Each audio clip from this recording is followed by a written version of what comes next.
Donc pour ce deuxième atelier en plénière, je vais tout de suite donner la parole à Monsieur Ludovic Payet, qui est professeur à l'université Jean Moulin Lyon 3 et qui va nous parler donc des violations des voies de recours en cas de violation du RGPD. Je vous remercie, maître, et je remercie la DBF pour son invitation qui me permet de venir parler à des avocats d'un peu de RGPD et donc de cette question des voies de recours en cas de violation du RGPD, qui est une thématique, je crois, un petit peu laissée dans l'ombre, qui vient de connaître simplement une actualité récente avec un arrêt de la Cour de justice qui a été rendu sur cette question et qui viendra en partie alimenter mon propos. Alors, ce propos, je viens en qualité de professeur de droit, donc vous excuserez certains truismes qui sont ceux du professeur de droit. Et donc, en introduction, quelle est l'intention avec laquelle je suis venu aujourd'hui? C'est peut-être dissiper une idée reçue, en tout cas celle que je pense être une idée reçue quand on discute avec des professionnels et notamment avec des avocats, c'est que la CNIL serait l'unique recours, ce point central auprès duquel il faudrait s'adresser pour faire respecter le RGPD. Que nenni, le juge a son rôle à jouer, mais toute la question est évidemment de savoir quel rôle et dans quelle mesure il est utile, efficace, efficient, intéressant de faire appel au juge. C'est ce que j'essaierai d'éclairer quelque peu dans mon propos.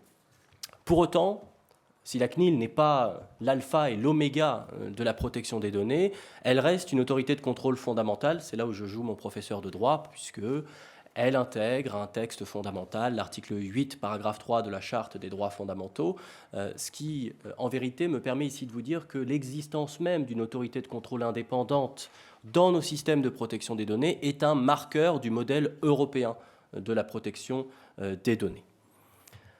Alors, évolution européenne, puisque, on vous l'a sans doute déjà dit ce matin, je suis navré si je commets quelques répétitions, le RGPD n'est pas le premier texte européen adopté en la matière, il y a eu une directive 95-46 qui a été adoptée auparavant, le RGPD procède à une uniformisation et surtout, sur le sujet qui nous intéresse, il enrichit considérablement le texte.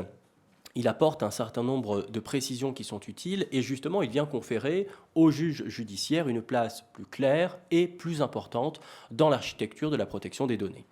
Alors en droit français, évidemment, il y a aussi des dispositions complémentaires que l'on peut trouver et qui ne sont pas moins intéressantes, notamment celles, et dans le cadre de l'actualité des débats parlementaires, on ne pouvait pas au moins en faire mention, c'est l'action de groupe que je vais simplement exclure de mon propos, puisqu'elle ne connaît pas un succès extraordinaire et qu'elle mériterait en vérité qu'on y passe une petite heure pour essayer de débroussailler cet enjeu particulier et l'intérêt qu'il peut avoir. Alors, quelle réalité des voies de recours actuellement en matière de protection des données? Alors, cette réalité, elle est difficile à mesurer. Pourquoi? Parce que la plupart des décisions, en tout cas judiciaires, sont rendues en référé. Elles sont donc en dehors de notre zone radar, en tout cas tant que l'open data des décisions de justice n'est pas arrivé à son terme, et qu'il y a peu de recours au fond. Sauf erreur de ma part, je dois pouvoir compter 2 décisions de la Cour de cassation qui ont véritablement statué sur le fondement principal, soit de la loi informatique et liberté, soit du RGPD. On est donc assez pauvre de ce point de vue-là. Devant la CNIL, la réalité des voies de recours est partiellement perceptible, puisque la CNIL ne publie pas l'intégralité de ses décisions et que, par ailleurs, elle a adopté un nouveau mode de contrôle, une nouvelle procédure accélérée, simplifiée, qui conduit simplement pour nous à avoir le résultat et à être privé de ce qui constitue le sel, en tout cas, de la profession d'universitaire, c'est-à-dire disposer de la motivation pour pouvoir la discuter ou la contester. Quelles sont les potentialités ? Les potentialités de ces voies de recours que je vais vous présenter, c'est notamment la mise en œuvre du régime autonome de responsabilité en cas de violation du RGPD qui est prévu par l'article 82.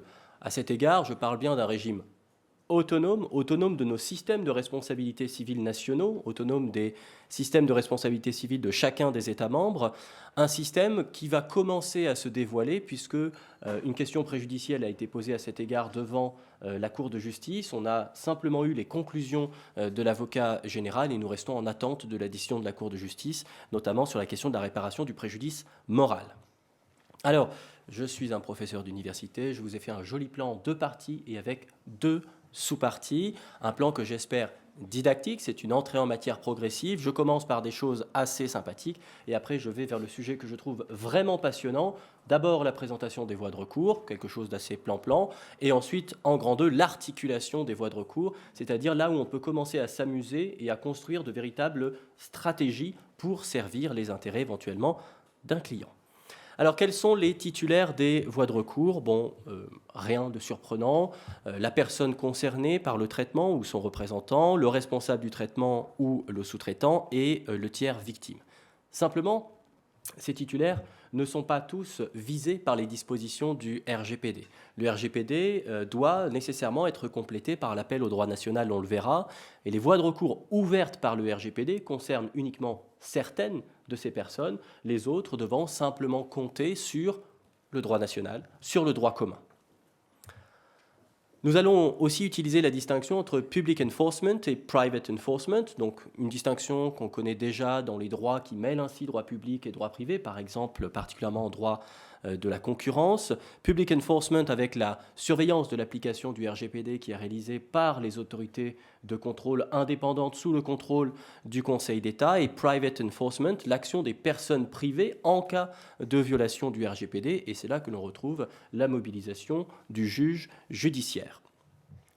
Commençons par le public enforcement, la saisine d'une autorité publique qui est chargée de surveiller le RGPD.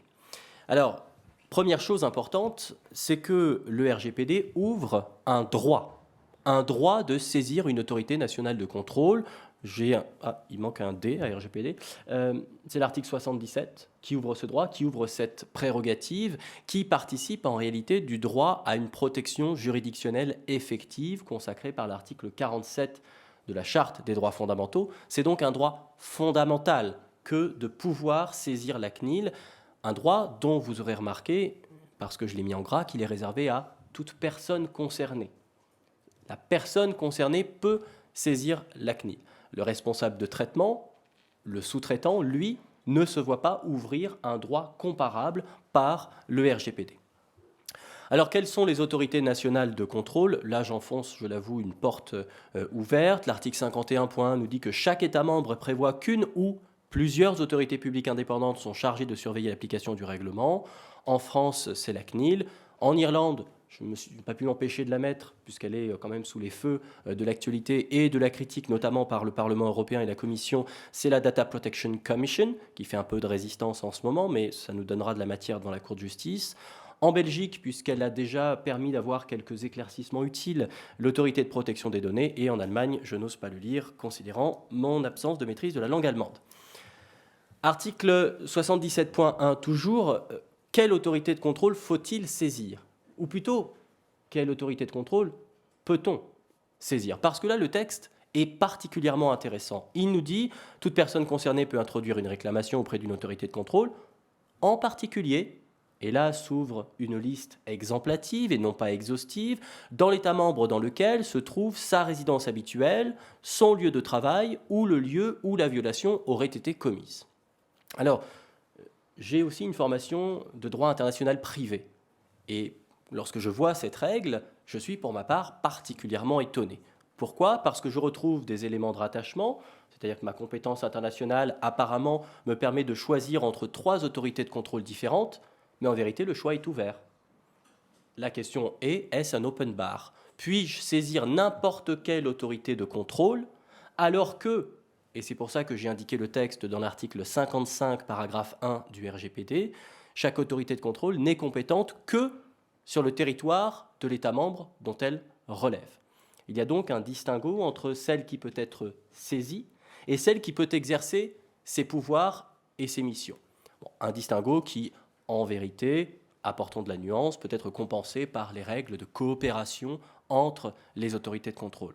Toujours est-il qu'il y a là une opportunité qui est ouverte. Il y a une opportunité qui est ouverte parce que l'objectif poursuivi, c'est ce que j'ai mis dans la slide suivante, par le RGPD, c'est d'assurer un niveau élevé de protection. Est-ce que ce niveau élevé de protection justifie que l'on puisse saisir n'importe quelle autorité de contrôle? Alors évidemment, il faut se poser la question, quel serait l'intérêt de saisir l'autorité de contrôle suédoise alors que l'affaire, le traitement n'a strictement rien à voir avec la Suède? Bon, l'intérêt est particulièrement réduit. En revanche, au-delà des 3 exemples qui sont donnés, on peut en trouver d'autres dans lesquels la saisine d'une autorité de contrôle peut être un moyen de faciliter l'exercice de son droit à la personne concernée, faciliter l'utilisation de l'article 77 du RGPD. Est-ce qu'il faut saisir une autorité de contrôle compétente? La réponse est non. Malgré le distinguo entre 77 et 55, on peut saisir une autorité de contrôle qui n'est pas compétente et qui, en vérité, quand on regarde les autres textes, aura un rôle de passe-plat. Ce qui facilite, là encore, la protection des personnes physiques contre le traitement de leurs données à caractère personnel. Alors pourquoi saisir une autorité de contrôle nationale et en particulier, quand on est un avocat, quel peut être l'intérêt de recommander à un client de saisir une autorité de contrôle nationale? Alors les avantages, la gratuité. Sauf demande manifestement infondée ou excessive, la saisine d'une autorité de contrôle est gratuite. Bon, alors ça peut être dissuasif pour les avocats parce que ce n'est pas vraiment quelque chose qui va permettre de percevoir des honoraires, si je joue de cynisme et de mauvais esprit, en tout cas des honoraires limités. Autre avantage, en tout cas pour la personne concernée, c'est le point de vue, c'est la facilité. Facilité de saisir puisque il suffit de remplir un formulaire en ligne, à minima, un formulaire en ligne que la CNIL d'ailleurs a particulièrement bien développé à cet égard, qui est facilement accessible, il suffit de quelques clics pour tomber dessus. Autre avantage, il n'y a pas d'intérêt à agir, à démontrer. Cette condition de recevabilité qui subordonne le recours devant les instances judiciaires n'existe pas devant la CNIL. Il suffit, même en croisant tous les textes, il suffit de préciser l'objet de la plainte. À minima, préciser l'objet de la plainte et pour l'exercice de certains droits, il faut apporter une motivation. Mais pas pour tous. Donc, la charge, qui est celle de celui qui dépose la réclamation, est tout de même allégée. Et puis, une instrumentalisation est possible. Alors ça, c'est pas bien, mais on peut instrumentaliser la saisine de la CNIL pour viser le défendeur sur plusieurs fronts, pour le confronter sur plusieurs fronts. Cette idée d'instrumentalisation, il y a un exemple qui est intéressant. C'est un exemple qui est tiré d'une décision de l'autorité espagnole de protection des données qui a été saisie à propos d'une personne qui avait sollicité d'une jeune enfant des images dénudées. Et cette personne était non seulement poursuivie au pénal pour des actes de pédopornographie, mais elle a aussi été poursuivie devant l'autorité de protection des données locales, qui a condamné, qui a apporté une sanction sur le fondement du RGPD contre cette personne, en précisant, et c'est là où le débat peut naître, en tout cas les arguments peuvent s'opposer, en précisant que le principe ne bis in idem ne s'opposait pas à la sanction RGPD en plus de la sanction pénale. Alors évidemment, ce serait à discuter, en tout cas on pourrait en débattre. Quels sont les inconvénients? Devant la CNIL, devant une autorité de contrôle indépendante, il n'y a pas de procédure contradictoire. Je vous mentionne un arrêt du Conseil d'État qui, à propos de la CNIL, a précisé qu'aucun texte n'impose à l'égard du demandeur le respect d'une procédure contradictoire à l'occasion de l'examen de la CNIL. Le seul devoir de l'autorité de contrôle, c'est d'informer celui qui a déposé la réclamation de l'état d'avancement de l'enquête. Autrement dit, il y a pour celui qui a introduit la réclamation une forme de dépossession. Il a mis la pièce dans la machine, mais il ne maîtrise plus ensuite la procédure. Il n'a plus de maîtrise, il n'a plus de possibilité d'argumenter sur l'examen effectif de la plainte par la CNIL, sur son rejet, d'apporter des précisions en contradiction avec le responsable de traitement ou le sous-traitant qui va être mis en cause. Deuxième inconvénient, ce sont les pouvoirs d'enquête et de sanction qui sont, eux, soumis à l'article 6 de la CEDH. Donc, c'est simplement pour souligner un contraste, c'est le fait que la CNIL, lorsqu'elle exerce ses pouvoirs de sanction et d'enquête, est considérée comme un tribunal devant respecter le droit à un procès équitable. Or, qu'est-ce qu'il y a dans l'article 6 ? Il y a quand même le principe du contradictoire. Et donc là, on a un petit hiatus qui se crée entre les deux. Et puis, l'autre inconvénient, c'est que la CNIL ne statue pas véritablement, ou en tout cas pas intégralement, sur le cas particulier. Elle ne peut pas, par exemple, octroyée de compensation au titre des préjudices subis. Ce n'est donc pas elle qui va traiter du régime de responsabilité autonome de l'article 82 du RGPD, ce qui peut empêcher une concentration du contentieux, en tout cas devant la CNIL. On ne peut pas concentrer le contentieux devant la CNIL. Alors, au-delà du droit de saisir une autorité de contrôle, il y a aussi un droit de former un recours contre l'autorité nationale de contrôle lorsque la décision qu'elle a rendue ne permet pas d'être satisfait. 78.1 du RGPD, toute personne physique ou morale, on élargit les personnes susceptibles de saisir ici la juridiction administrative, a droit de former un recours à propos de la décision d'une autorité de contrôle qui la concerne. C'est la seule condition qui est posée par le texte qui la concerne. Alors j'insiste simplement parce que il y aura un débat. Si le texte dit simplement qui la concerne, est-ce que le texte formule une condition autonome et suffisante pour pouvoir saisir le Conseil d'État, ou bien est-ce que l'on doit aussi appliquer les dispositions procédurales françaises en complément de ce texte ? Je laisse la question en suspens, elle méritera sans doute d'être discutée. Du point de vue français, effectivement, c'est le Conseil d'État qui est compétent pour connaître des recours contre la décision de la CNIL. Je vous ai indiqué le texte pertinent du Code de la justice administrative. Et il y a à cet égard une référence intéressante qui, là encore, devra être décodée. C'est que dans le règlement, alors c'est dans un considérant du règlement, donc un motif dépourvu de valeur contraignante, mais dont on sait qu'il doit dûment être pris en considération pour l'interprétation du texte. On nous parle de pleine compétence. Pleine compétence. C'est troublant parce que le Conseil d'État parle de pleine juridiction dans certains de ses offices. Doit-on faire une correspondance entre les deux et dans quelle mesure, sachant que le texte nous dit simplement pleine compétence pour examiner toutes les questions de fait et de droit relatives aux litiges dont il est saisi. Est-ce que la pleine compétence élargit la compétence du Conseil d'État au point de trancher la question de responsabilité que ne pouvait trancher la CNIL elle-même ? Je pousse le bouchon très loin, mais entre les deux, il y a tout un panel de questions qui peuvent évidemment se poser. Grand B, le private enforcement, c'est-à-dire la saisine directe d'une juridiction pour statuer dans un litige qui va opposer de façon classique la personne concernée au responsable de traitement ou bien au sous-traitant. L'article 79.1 nous dit « Chaque personne concernée a droit à un recours juridictionnel effectif si elle considère que les droits que lui confère le présent règlement ont été violés du fait d'un traitement de ces données à caractère personnel effectué en violation du présent règlement. Première chose, chaque personne concernée. Alors, je ne vais pas commenter chaque ou toute, c'est un peu bizarre, on ne comprend pas pourquoi on a changé ici le terme. Chaque personne concernée a droit à un recours juridictionnel effectif, ça veut dire que seule la personne dont les données sont traitées se voit ouvrir ce droit. Ce qui justifie la question qui est posée en bas de la slide, le droit de recours du responsable de traitement ou du sous-traitant. Qu'en est-il ? Ça ne veut pas dire qu'il est totalement éliminé. Il existe. Pourquoi est-ce qu'on se pose la question ? Certes, dans notre système national, on admet assez peu les actions dénégatoires de responsabilité.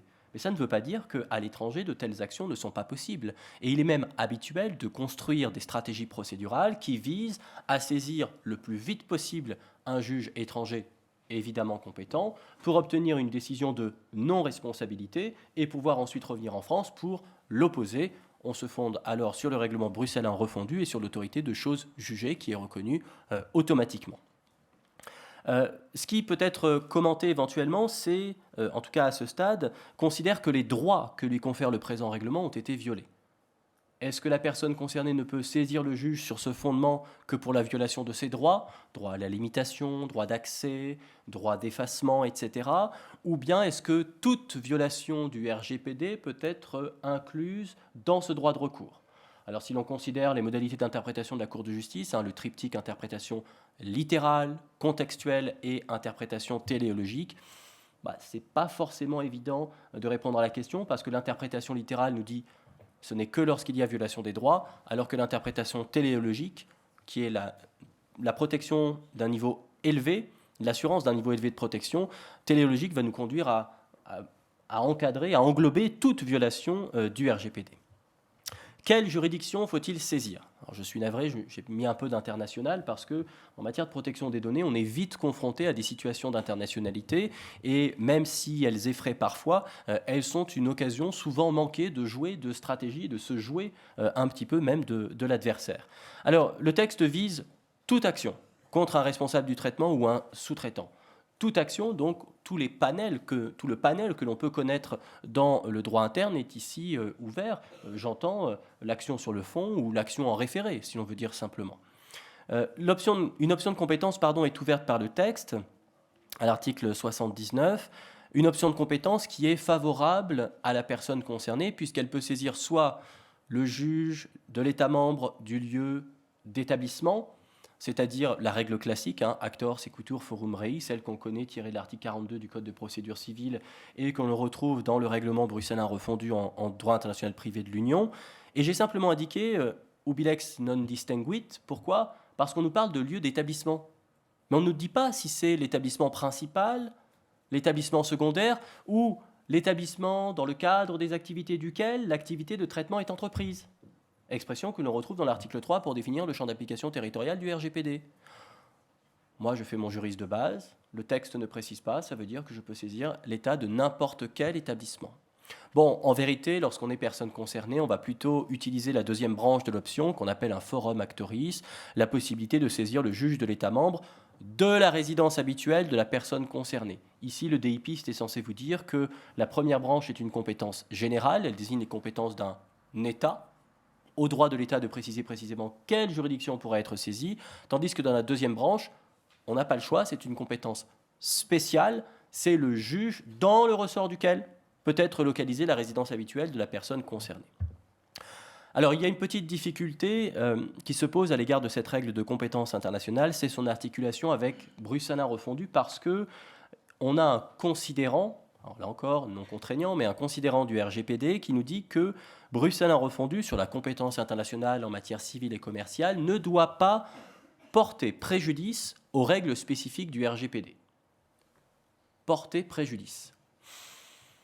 Et bien là, on retrouve un auteur que j'aime beaucoup, on retrouve Jean Giraudoux. Jamais poète n'a interprété aussi librement la réalité qu'un juriste. Ne pas porter préjudice. La seule chose évidente, le seul exemple évident que je peux vous donner dans lequel une règle issue de Bruxelles refondu porterait atteinte à ces règles de compétence, c'est la clause exclusive d'élection de fort. Parce qu'elle exclut justement l'utilisation des chefs de compétences ouverts par le RGPD. Autonomie procédurale. Dans le RGPD, il n'y a que la règle de compétence internationale. Autrement dit, le RGPD ne prévoit pas tout le corps, tout l'appareil procédural qui doit sous-tendre l'exercice de l'action. En d'autres termes, on devra appliquer alors ce qu'on appelle en droit de l'Union l'autonomie procédurale. Chaque État membre demeure libre de déterminer les règles procédurales applicables sous réserve de deux principes. L'équivalence, les règles ne doivent pas être moins attrayantes ou rendre plus difficile l'exercice des droits tirés du droit de l'Union, et le principe d'effectivité, c'est-à-dire que les voies de recours mises en place et les règles procédurales doivent permettre d'exercer et de tirer réellement parti des dispositions tirées du droit de l'Union. Pourquoi saisir... Alors, pardon, je me suis trompé, ce n'est pas une autorité de contrôle, c'est pourquoi saisir le juge judiciaire ici. Quels sont les avantages ?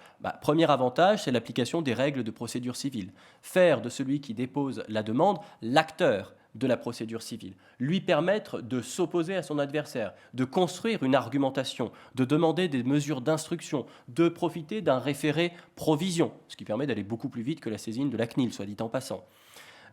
Ça permet aussi de saisir un juge que la Cour de justice elle-même a fini par reconnaître, et c'est un arrêt tout récent en matière de déréférencement qui nous le dit, un juge judiciaire qui est mieux placé pour réaliser une mise en balance complexe et approfondie entre les intérêts des parties en présence. Autrement dit, et je suis navré de l'affirmer ici ainsi, mais le juge judiciaire opère une meilleure justice qu'une autorité de contrôle. Voilà, c'est la chose dite. Malgré la spécialité qui peut être celle de la CNIL, il vaut mieux aller devant le juge. Pourquoi ? Parce que le juge permet aussi de profiter de sa fonction de jurisdictio. Dire le droit, c'est l'opportunité peut-être de faire jurisprudence, ou en tout cas de profiter plus directement du système de la question préjudicielle pour tenter d'orienter la Cour de justice de l'Union avec une argumentation que l'on construit soi-même. Et puis, c'est bénéficier de l'autorité de chose jugée. Nous sommes dans un litige entre personnes privées. La décision de justice rendue dans un État membre pourra librement circuler sur le territoire de tous les États membres sans exéquatur préalable. C'est le règlement bruxellien refondu. Ça peut être un avantage aussi dont il convient de profiter. Quels sont les inconvénients ?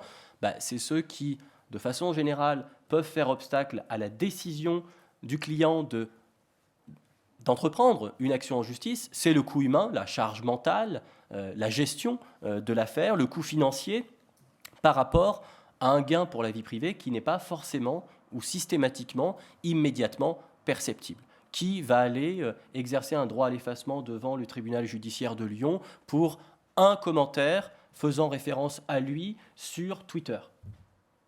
Bon, on voit bien que là, la différence entre le bilan coût-avantage ne joue pas pleinement. Et puis, l'autre inconvénient, c'est la charge probatoire, un inconvénient classique, mais qu'il faut mettre en rapport avec cette charge probatoire quand on est devant la CNIL. Je le répète, devant la CNIL, on met une pièce dans la machine. En revanche, quand on est devant le juge judiciaire, il va falloir construire une argumentation sur un sujet technique qui peut très vite poser des difficultés particulièrement importantes.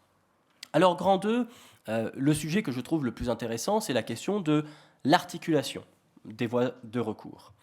Il y a 2 configurations que je vous propose d'aborder. Les recours croisés, c'est-à-dire devant l'autorité de contrôle et devant le juge judiciaire, et la question des recours parallèles, soit recours parallèles devant des autorités de contrôle, soit recours parallèles devant les juridictions de différents États membres. Grand A, les recours croisés. Y a-t-il concurrence ou combinaison des textes qui ouvrent un droit de recours à notamment la personne concernée? J'ai repris ici les 3 textes, 77 et 78 en matière de public enforcement, 79 en matière de private enforcement. Tous commencent par une formule sans préjudice de, sans préjudice de, sans préjudice de. La question s'est posée, que doit-on déduire de cette formule dans l'articulation des procédures? Autrement dit, est-ce que si j'ai saisi la CNIL, ça m'empêche de saisir le juge judiciaire pour obtenir une indemnité? Est-ce que je peux effectivement jouer sur les 2 fronts, histoire peut-être de faire pression sur mon adversaire, de l'épuiser, de lui mettre la pression, ou bien est-ce que je suis contraint de n'utiliser qu'un seul des 2 fronts et donc de faire un choix qui parfois pourra s'avérer cornélien? Eh bien, la Cour de justice, justement, a répondu très récemment à la question dans un arrêt du 12 janvier 2023, s'agissant de l'articulation des voies de recours entre 77 et 79. Elle nous dit que chacune des voies de recours doit pouvoir être exercée sans préjudice des autres. Autrement dit, l'exercice concurrent et indépendant, ce sont les termes qu'elle intègre dans le dit pour droit de sa décision, l'exercice concurrent et indépendant des voies de recours est possible. La question que je mets est-il discrétionnaire? Je rappelle, un discrétionnaire ici, c'est vraiment dans le sens théorique du droit, c'est-à-dire est-ce un droit que je peux exercer sans qu'il puisse dégénérer en abus, sans qu'on ne puisse jamais me reprocher ou engager ma responsabilité pour avoir excessivement utilisé de cette possibilité d'engager des voies de recours concurrentes et indépendantes. Est-ce qu'on peut me reprocher, engager ma responsabilité pour avoir ouvert 2 fronts différents contre un même défendeur, afin de lui mettre la pression ou autre? Alors, première chose, toujours sur cette concurrence ou combinaison, sur cet exercice concurrent et indépendant. D'abord, on remarque qu'il n'y a pas d'obligation de saisir préalablement l'autorité de contrôle. Je peux saisir qui je veux en premier.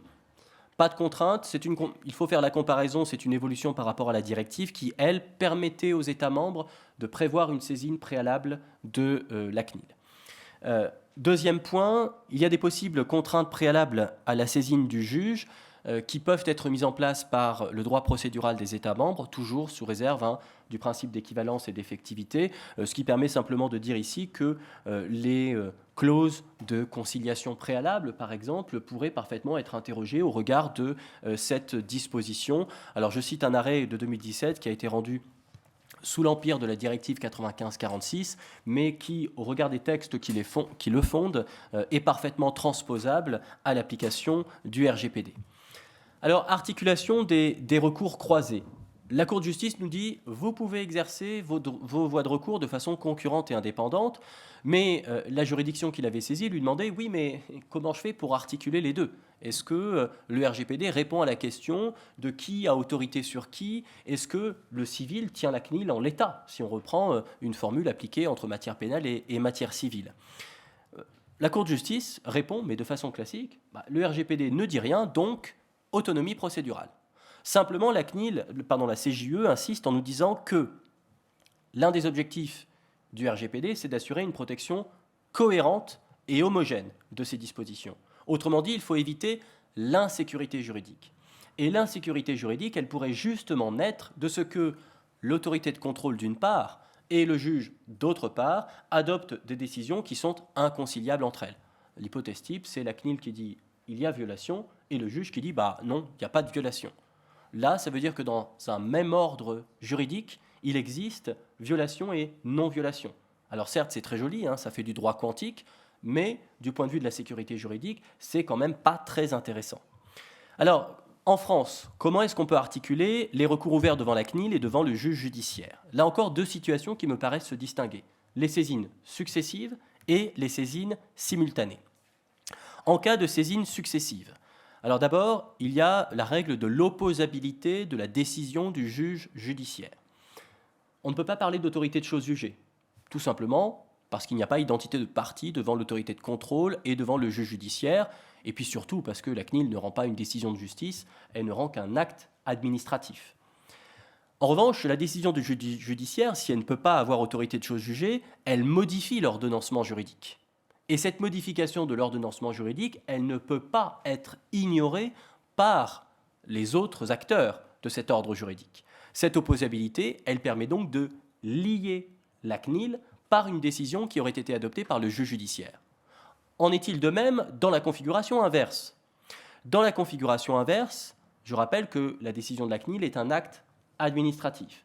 La question est de savoir est-ce que le juge judiciaire est lié par l'acte administratif ou est-ce qu'il a la possibilité de le remettre en cause? Alors là, il y a un léger flottement.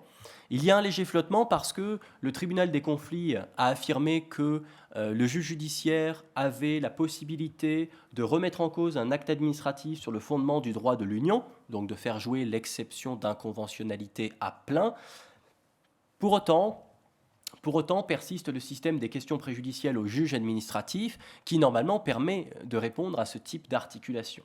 Il y a un léger flottement sur ce sujet, même si j'aurais tendance à dire que le juge judiciaire doit, et du point de vue européen, il doit procéder à une exception d'inconventionnalité sans avoir à retarder l'issue de son litige en saisissant le juge administratif. Que se passe-t-il en cas de saisine simultanée? Alors là, c'est le Far West, parce qu'il n'y a pas de règle écrite d'articulation, il n'y a pas de civil qui tiendrait la CNIL en l'état. Tout au plus, on pourrait se dire que on pourrait profiter du système des amicus curiae qui ont été introduits devant les juridictions civiles et que on pourrait tirer parti des dispositions de la loi informatique et liberté qui confèrent le pouvoir, notamment aux personnes de la CNIL, de présenter leur opinion ou leur avis dans des procédures civiles. Ça pourrait être un moyen d'articuler les deux. Mais actuellement, cela repose sur des gentlemen agreements, sur une forme de courtoisie. Est-ce que la CNIL oserait, si elle a connaissance de la procédure devant un juge judiciaire, oserait-elle prendre une décision par anticipation? Ne faut-il pas entamer un dialogue? Il y a certainement ici des incertitudes qu'il faudrait demander aux législateurs de bien vouloir lever. Articulation des recours ouverts, cette fois-ci devant le juge administratif et devant le juge judiciaire. En cas de saisine successive, là, pas de difficulté. Si le juge administratif a statué en premier, autorité de chose jugée absolue à l'égard de l'annulation de la décision de la CNIL. Pour le reste, opposabilité des décisions du juge administratif et du juge judiciaire. L'autorité de chose jugée ne peut pas jouer, encore une fois, parce qu'il n'y a pas d'identité de partie entre les deux procédures. En cas de saisine simultanée, là encore, il n'y a pas de règle spécifique. La question serait celle du recours à la question préjudicielle devant le juge administratif. Simplement, on est encore dans le flou parce que le juge judiciaire a une compétence concurrente pour annuler un acte contraire au droit de l'Union. Et donc, dans ce cas-là, on se retrouve dans la zone de flou et d'incertitude. Donc, en d'autres termes, la sécurité juridique n'est pas complètement assurée par l'ordre juridique français, ce qui pourrait conduire, dans l'absolu, à une contrariété avec le droit de l'Union européenne. Qu'en est-il en matière de recours parallèle? Alors, en matière de public enforcement, c'est là où la solution est la plus claire et où on peut passer très rapidement. L'hypothèse est la suivante. Deux autorités de contrôle nationales d'États membres différents sont saisies en parallèle d'une même affaire. L'hypothèse type, c'est celle du traitement transfrontalier, et sans doute on vous en a parlé ce matin avec l'intervention de M. Olivier Matter, la question du one-stop shop mechanism, c'est-à-dire l'autorité chef de file. Les mécanismes de coopération et autorité chef de file permettent d'éliminer ici la difficulté. Que se passe-t-il en matière de private enforcement? Alors, lorsqu'on a la saisine de 2 juges judiciaires en parallèle. Ici, le règlement prévoit une règle particulière, le mécanisme de suspension qui est celui de l'article 81 et qui ressemble furieusement, parce que c'en est une, à l'exception de connexité que l'on connaît tant dans notre droit national qu'en droit international privé. Et d'ailleurs, le considérant 144 du RGPD mentionne expressément la connexité et il reprend la définition qui en est donnée par le règlement bruxellin refondu, par où l'on peut aller chercher les interprétations de Bruxelles refondu pour les transposer au RGPD. Que nous dit le texte ? Lorsqu'il existe de tels recours parallèles, il y a d'abord obligation de confirmer l'existence d'une procédure parallèle. Évidemment, si l'information sur cette procédure parallèle est su, le juge saisi en ce sens devra confirmer. Mais ensuite, il n'y a que des facultés. Autrement dit, l'articulation des procédures dépend de la décision que prendra le juge, dépend des arguments et de la force de conviction qui pourra être celle des avocats. Tout d'abord, faculté de toute juridiction compétente, autre que la juridiction saisie en premier lieu, on retrouve un critère chronologique, faculté de surseoir à statuer. Autrement dit, de mettre son affaire en pause en attendant la décision du juge premier saisi de façon à ne pas créer de contradiction, à pouvoir tenir compte de la décision première rendue et pouvoir statuer en conséquence de celle-ci. Faculté ensuite, si l'action est pendante devant un juge du premier degré, de se dessaisir à la demande de l'une des parties, à condition que la juridiction saisie en premier lieu soit compétente pour connaître des actions en question et que le droit applicable permette la jonction.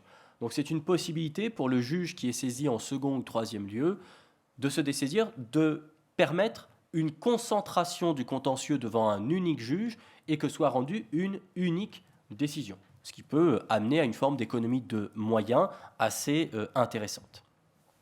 Voilà pour ce que je comptais dire dans le temps imparti et je reste ouvert à toute question que vous auriez à me poser. Merci beaucoup.